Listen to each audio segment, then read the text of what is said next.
Good morning, or depending on when you're watching this, good afternoon, good evening, or good night. My name's Ross, and as always, told how to voice the radio. So today, we need to take a little bit of a look at the full 25th anniversary collection over in Japan. They have gone and revealed, by they I mean Pokémon over in Japan, the official website. They have gone and revealed the official set list for the set. And it doesn't really have many surprises. It was largely what we were expecting. However, it has also raised a whole bunch of questions to which we really do not have answers at the moment. So, let's have a look, shall we? So starting off then, the full set, it initially looks a little bit weird, because they have a 28 card set as opposed to our 25 card set. As a side note, the fact that over here we had the 25 card main set and the 25 card classic collection for the 25th anniversary makes me extremely happy. Going and putting 28 cards in the main set, I'll be honest with you, ladies and gentlemen, it doesn't make me anywhere near as happy.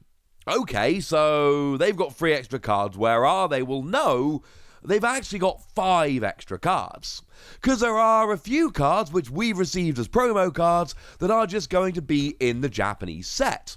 So the promo Pikachu V, regular Pikachu, not surfing or flying, that we are getting in the Pikachu V Max figure collection, that is just coming in the main Japanese set. Remember that the Pikachu Wants a Hug alternate art of Pikachu V Max was released as a promo in Japan a little while ago. So they've actually had that one for a while now. We just happen to be getting it in this pack. But like I say, Japan's had it for a while. This is not particularly new. Okay.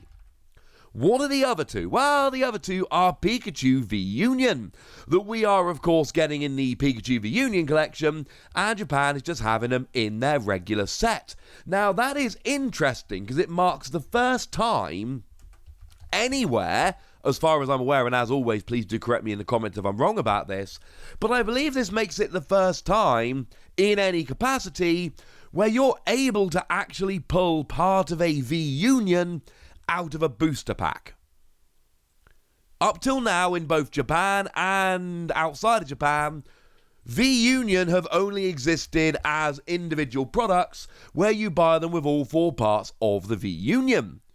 So this is going to be kind of cool. This gives me proper throwbacks to the Transformers trading card game, for anyone that played that, because you can get, this was set 2, Rise of the Combiners, where you could get one of 5 parts of a combiner, and then you'd have to go and try and find the rest to actually play it. That's the case here. And let's face it, you're not all going to get perfectly even numbers of every part of the V-Union, and that's going to make things kind of interesting. So Pikachu V-Union, absolutely available in this set. As a side note, Professor Burnett obviously comes in our V-Union set. Does not come in this set, so over in Japan you've still got to buy the V-Union decks to get Professor Burnett. And as a side note, I love the fact that over here we got 4 V-Union now, which means that if you buy one of each, you got a play set of Professor Burnett. Not the case over in Japan. You'll have to go and get a 4th one from somewhere. Now at this stage, those of you who can count will realise I told you that Japan needed 3 extra cards, and the Pikachu V combined with the Pikachu V Union in fact makes 5 extra cards. That's right, ladies and gentlemen, and I've not messed up my maths, because you see, missing from the Japanese website is your full art Professor Oak and your gold Mew. Don't panic, they're secret rares. But they're not listed on the set over in Japan, so once you take those 2 cards out, they needed 3 extra cards, they had 5 extra cards, but they're missing 2 cards, which of course makes a grand total of 28. Everyone is good, everyone is happy, that's what we were expecting. Cool. As a side note, remember that Professor Oak is just an alternate art of Professor's Research Professor Oak, and do remember that Mew is just an alternate art of Mew. And we could have guessed this, but just a little bit of confirmation, because this is extremely important. Just like in Celebrations over here, Professor's Research Oak is the only card in the set in Japan With a regulation mark of D, every other card in the set is a regulation mark E, which does add further potential proof to we've only got Professor's Research for one more year. This would have been a fantastic opportunity for Pokemon to reprint Professor's Research with a regulation mark of E and keep it in the format for an extra year. They have specifically chosen not to, so even though this is the third different kind of Professor's Research we've had, we are still only looking at regulation mark D, which means they'll be going away in September 2022, which is interesting. It's not really the focus of this video, but it is something we need to bear in mind. But again, they are just going to be secret rares. We know there are secret rares. There is almost no chance whatsoever that there are not those two cards as secret rares in the set. They weren't secret rares over here. They are in Japan. It doesn't really matter. I would have been very sad if they'd been secret rares here, purely because it would have given us a 23 card set, and that would have made me very sad. But it's not the end of the world. I know they're not technically confirmed, but come on. They are confirmed. And if anyone's interested in weird differences between the English and the Japanese sets, I do have a couple for you. Because you see, over in Japan, there are only two of the cards that have the logo on the left-hand side of the card, those being Zacian V and Flying Pikachu V Max.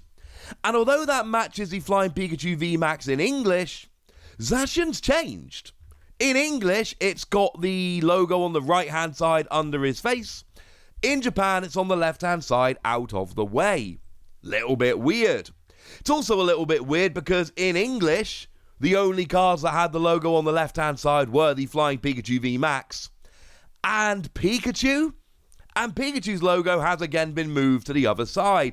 No real idea why they've gone and done that. It doesn't make a huge amount of sense to me. But I do find it interesting that on those two cards, the logos have moved to the other side of the card. Don't really understand it myself, if I'm honest with you. There's no real reason for it. And actually, I'm lying to you as I'm looking at it now. There is one more. Flying Pikachu V has also moved from the left-hand side of the card to the right-hand side of the card. Doesn't really matter. It's not really terribly important. I just find it very interesting that somebody has actually gone to the effort of putting those logos on different sides over there and over here. Now, I did mention previously that Japan is getting a Holo Energy in each pack. They are. I know the big question everybody always has at this case, does that include Fairy Energy? No. No, it doesn't include Fairy Energy. Yes, Fairy Energy did get a Sword and Shield print. No, Fairy Energy is not getting included in this particular set. Of course, do remember that now that we are post-rotation, Fairy Energy, basic Fairy Energy, has rotated over here. It is extremely likely, though of course not yet confirmed, that that will be the case over in Japan. It won't be confirmed until they have the rotation, but I'd be stunned if it was anything different. So that's a little bit weird. Fairy Energy not included. I think it's a right call, incidentally. I mean, rotating out Fairy Energy and then giving us a lovely holo version of it does seem just a little bit like rubbing it in. But, yeah, I do find it kind of interesting that they've gone and done that. And it's the first, anytime there's any kind of basic energy, the first question anybody asks is, hey, Wassy, does that include Fairy? Well, now I can tell you with certainty that no. No, it does not include Fairy. And then we get to one of the big questions, which really does deserve its own video, but I don't have time to put it in its own video right now, so I'm going to mention it here just for fun. The promos. Those other cards. What's the deal with the other cards? And the answer is, we have absolutely no idea whatsoever. I'm talking things like, well, to start off, Charizard and Sylveon, Lantis Charizard V and Dark Sylveon V. They are not in the set. I was expecting them to be in the set normally because they've got regulation marks. Now, they could still be secret rares in the set. We don't know. Shops in Japan are going to start getting their cards at the end of this week, and then we will know. The release date is Friday. But as it stands at the moment, Japan has no news of those cards. And again, I know they're not phenomenal cards, but they are standard legal and expanded, I suppose, cards that Japan has no idea how they're getting that we just have over here. So those are the weirdest ones to me, because by now you would really think Japan had them. And then we've got the others, things like Dragapult Prime, Zacian Level X, Greninja Star, the old style of card with new Pokemon. We have received no word whatsoever as to how these are being distributed in Japan. I've heard some people saying that they are going to be in their own promo set, and that's absolutely possible they might be. But as it stands at the moment, those cards are just missing. They're just not there. And I know these aren't tournament legal and Japan doesn't need them, and these ones, again, the Charizard and Sylvan have got to be released. But these ones, I could see them being left out. It would be extremely weird, but because they're not tournament legal, they can be left out.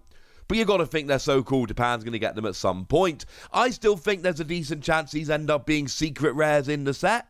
That is absolutely possible. Again, we don't know. If it's a special promo set, again, that makes perfect sense.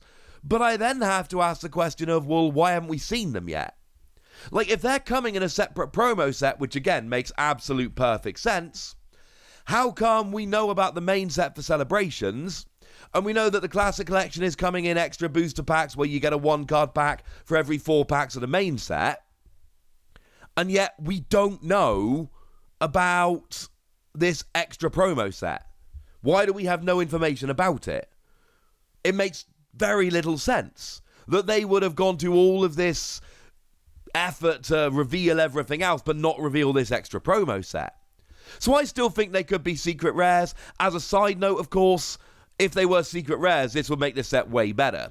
As it stands at the moment, you got a 28 card set, and to be fair, within that 28 card set, you do have 5 Pokemon V, 2 Pokemon V Max, 4 parts of a V Union. There's some good cards in there. But then you've only got those 2 secret rares, your Oak and your Mew. So adding these in would give some more secret rares to make it a more fun set for collectors and a little bit more variety and all of that. But again, that's not been confirmed. Although to be fair, the Mew and Oak have not been confirmed. We just know they're coming because of the English sets. We will find out the answer this week as to whether they're going to be secret rares or not. They could be their own promo set, but again, I ask the question of, why haven't we heard about them? If they were coming as a promo set, why have we not even had any note whatsoever as to how we're getting them? It's going to be fun finding out, and of course, when we do know, we'll bring you the answer in a video. For now, all we can do is speculate, and I think we've done that pretty nicely. So now it's over to you guys. Tell me what you think about the Japanese set. How do you compare it to the English set? What do you think is going to happen to these other cards? Go nuts in the comment section, but be nice! And then make sure you like this video, subscribe to this channel, follow me on Twitter at TheWasi, and Twitch for some live action at twitch.tv/PTCG Radio. If you want to support the channel, get some bonus podcasts and all that good stuff, head on over to patreon.com/PTCG Radio, where you can do exactly that. But by far the most important thing as always, look after yourselves till next time, would ya? Thank you very much for watching. My name's Ross, and you've been watching PTCG Radio.